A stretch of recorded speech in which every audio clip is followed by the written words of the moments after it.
बिस्मिल्लाहिर्रहमानिर्रहीम। अस्सलाम वालेकुम स्टूडेंट।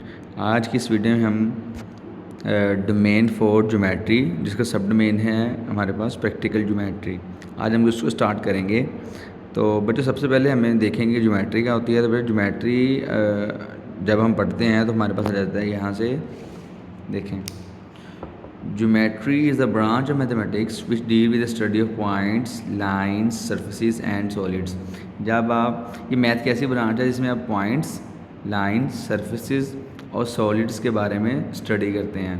इन पॉइंट है उसके बारे में स्टडी करनी है, मीन वन डायमेंशनल है, लाइन है, टू डायमेंशनल है, या स्ट्रेट लाइन है, कैसी लाइंस। फिर सरफेसेस आ जाती हैं, मीन 2D सरफेस है, 3D है, कर्ड है, प्लेन सरफेस है, कैसी। फिर सॉलिड्स आ जाती हैं, मीन शेप्स जिसमें सर्कल कुछ भी आ जाते हैं। तो इन सब के बारे में जब स्टडी करते हो उसको बेटा आप ज्योमेट्री कहते हो। ठीक है, ये आपने ज्योमेट्री की डेफिनेशन, इसको लिखते हैं डिफाइन ज्योमेट्री। ऐसे आप लोगों ने बच्चों ये करना है, ठीक है, डिफाइन ज्योमेट्री। फिर नेक्स्ट आ जाएगा MCQ ये वाला कि यूक्लिड हमारे पास was the first mathematician who made remarkable achievement in geometry। Euclid वो था जिसने सबसे ज़्यादा काम ज्योमेट्री में किया और सबसे पहला बंदा यही है। फिर ये चीज़ें पढ़ने वाली हैं, ज्योमेट्री कहाँ कहाँ हेल्प होती है। बच्चे पूछ रहे होते हैं सर जी ज्योमेट्री हम पढ़ रहे हैं, हेल्प आउट कहाँ होनी है। तो ये चीज़ आप लोगों ने यहाँ से देख लेनी है। उसके बाद बच्चों ये जो हमने एंगल ड्रा करने होते हैं कंपास के साथ 30, 45, 60, 70 हमने 6 में बनाए हैं। दोबारा भी सीख लेंगे जब ज़रूरत पड़ेगी, लेकिन आज के लिए नहीं। आज के लिए हम आगे नेक्स्ट जा रहे हैं। नेक्स्ट हमारे पास जो सबसे अहम चीज़ आती है वो ये है, हम यहाँ लिख देंगे, ये MCQ है बच्चों हमारे पास। Bisection of 60 is 30। जब 60 के एंगल को बाइसेक्ट करते हैं तो उसका वो 30 बनता है। फिर यहाँ से आ जाएगा हमारे पास ये बाइसेक्शन की डेफिनेशन। Bisection of an angle means to find an angle half of the given angle. इसके ऊपर लिखते हैं बाइसेक्शन ऑफ एंगल। ठीक है बच्चों, ऐसे साथ लिखते हैं बाइसेक्शन ऑफ एंगल। ये पेपर में डेफिनेशन आती हैं तो बच्चों आप लोगों ने यहाँ से तैयारी करनी होती है। ठीक है, इसके बाद ये पढ़ लेना है। फिर वो कह रहा है ट्राई करें बाइसेक्ट करने की, ये चीज़ें पढ़ लेनी है। और फिर यहाँ आ जाएगी सबसे अहम बात, जो यहाँ से ट्राइंगल्स एंड देयर कंस्ट्रक्शन। सबसे पहली बात हमारे पास बेटा टाइप्स ऑफ ट्राइंगल। ट्राइंगल हमारे पास उसके ट्राइंगल की दो तरह से होती है टाइप्स सबसे पहले आती है जो हमारे पास वो विद रिस्पेक्ट टू साइड्स आती हैं और विद रिस्पेक्ट टू एंगल्स आती हैं। साइड के लिहाज से भी ट्राइंगल की 3 टाइप्स हैं और एंगल के लिहाज से भी ट्राइंगल की 3 टाइप्स हैं। ठीक है, तो अब बारी आ जाएगी यहाँ से triangle with respect two sides. Side के लिहाज से ट्राइंगल के 3 टाइप्स हैं, स्केलीन है, आइसोसेलेस है और इक्विलेटरल है। तो बच्चों ये अभी आप अगर इसी लेवल पे याद कर लेंगे, इसी लेवल माइंड में बिठा लेंगे तो आपको बहुत आसानी हो जाएगी। नेक्स्ट MCQ में आते हैं और भी काफ़ी एप्लीकेशन यूज़ हो रही होती हैं। बच्चे अक्सर डेफिनेशन पेपर में आ रही होती है, तो आप लोगों को ये अभी से अच्छे तरीके से याद हो जानी चाहिए। सबसे पहले आ जाएगा स्केलिन ट्राइंगल। तो बच्चों स्केलिन ऐसे ट्राइंगल जिसकी तीनों साइड डिफरेंट होती हैं। जैसे ये ट्राइंगल बनी है, इसकी ये साइड ये तीनों साइड की मेजरमेंट डिफरेंट है। A triangle with all sides of different measure. Triangle इसकी तीनों के तीनों साइड्स डिफरेंट मेजरमेंट्स की हों, उसे कहते हैं स्केलिन। जैसे ये बनी है, ये बनी है, या ये ऐसे कुछ बनी है, ठीक है, ये स्केलिन है। इसके बाद बच्चों आ जाएगा हमारे पास isosceles. A triangle with two sides of equal measure. ऐसे ट्राइंगल जिसकी 2 साइड इक्वल मेजरमेंट की होती है। जैसे ये देखिए इसमें लिखा हुआ है, ये लाइन लगी है कि AB और AC। ये सिंगल लाइन का मतलब है उसने मार्क किया हुआ कि ये दोनों आपस में इक्वल हैं। जैसे ये बना हुआ है XY और YZ, ये सिंगल मार्क लगे, इसका मतलब ये दोनों साइडें आपस में इक्वल हैं, इसमें ये ट्राइंगल बनाई हुई है। तो ऐसे ट्राइंगल जिसकी 2 साइड इक्वल होती हैं वो आपके पास आइसोसेलेस है। Iso mean same. फिर आ जाएगा इक्वल से इक्विलेटरल ट्राइंगल। ऐसे ट्राइंगल जिसके तीनों साइडें सेम हो, इक्विलेटरल। तो वजह देखिए सबसे स्केलिन तीनों डिफरेंट, यहाँ 2 सेम, यहाँ तीनों ही सेम। ठीक है, तो ये हमारे पास इक्वल ट्राइंगल आ जाएगा।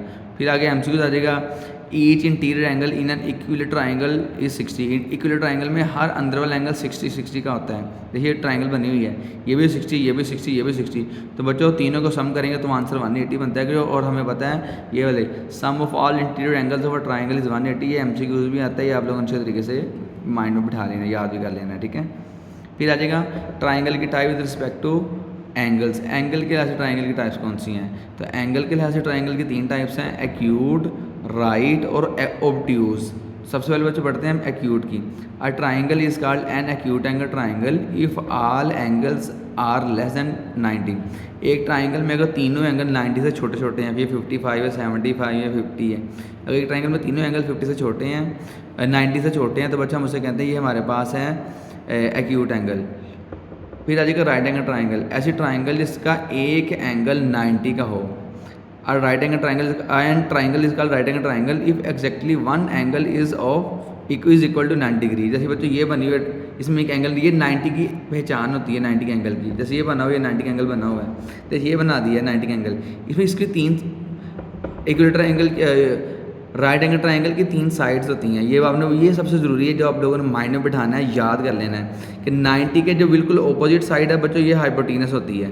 90 वाला जो एंगल है, इसके जो ऑपोजिट साइड ये वाली आ रही है हाइपोटेनस, ये एमसीक्यूज भी आ जाता होता है। ये लिखा हुआ है Ln is the hypotenuse, Lm is the base and M is the perpendicular. तो बच्चों आपने याद कर लेना है, सबसे जो ज़रूरी बात याद करने वाली वो ये है कि 90 के ऑपोजिट साइड हाइपोटेनस होता है। फिर ये if the sum of two angle is greater than 90 then triangle is acute angle. अगर दो एंगल का सम 90 से बड़ा आ जाए तो ट्राइंगल फिर भी एक्यूट होती है। एक्यूट में तो ये भी है ना कि तमाम के तमाम एंगल 90 से छोटे हों, लेकिन अगर दो को सम करने के बाद उसका आंसर 90 से बड़ा आ जाए फिर भी वो एक्यूट ही होता है। ठीक है बच्चों, फिर नेक्स्ट आ जाएगा हमारे पास यहाँ से राइट एंगल ट्राइंगल कैन भी राइट एंगल ट्राइंगल आइसोसेलेस हो सकती है। फिर ये अपने रिमेंबर में ये चीज़ याद कर लेनी है। फिर इसके बाद आ जाएगा ऑब्ट्यूज एंगल ट्राइंगल।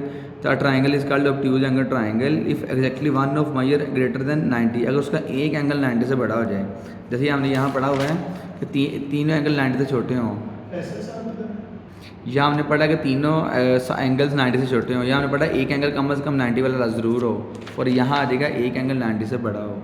तो बच्चों ये हमारे पास ट्राइंगल की टाइप्स हैं।